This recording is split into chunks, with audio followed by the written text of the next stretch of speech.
Canada வரலாற்றில் முதல் முறையாக ஈழத்தமிழரான ஹரி ஆனந்த சங்கரி நீதி அமைச்சராக பதவியேற்றுள்ளார்.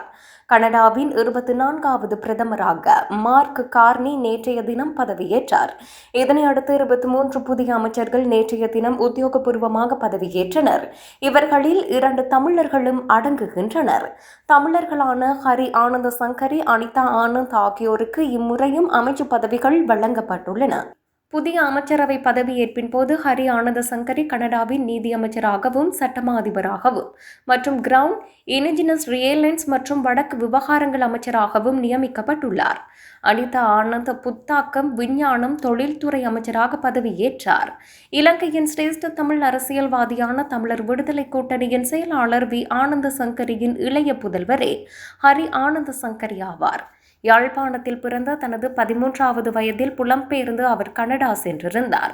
கனடாவில் தமிழ் இளைஞர்கள் மத்தியில் ஏற்படும் வன்முறைகளை தீர்த்து வைக்கும் வகையில் கனடாவின் இளைஞர்கள் சேவை நிலையம் ஒன்றை ஆரம்பித்ததுடன் கனடா தமிழ் சங்கத்தின் செயற்பாடுகளிலும் அவர் பெரும் பங்களிப்பை வழங்கியுள்ளார். கடந்த 2019ஆம் ஆண்டு நாடாளுமன்ற தேர்தலில் ஒன்டாரியோ மாகாணத்தில் ஸ்காப்ரோ ரூஜ் பார்க் தொகுதியில் பெரும்பான்மை வாக்கு வித்தியாசத்தில் 2வது முறையாக ஹரி ஆனந்த சங்கரி லிபரல் கட்சியின் நாடாளுமன்ற உறுப்பினராகி இருந்தார் என்பது குறிப்பிடத்தக்கது.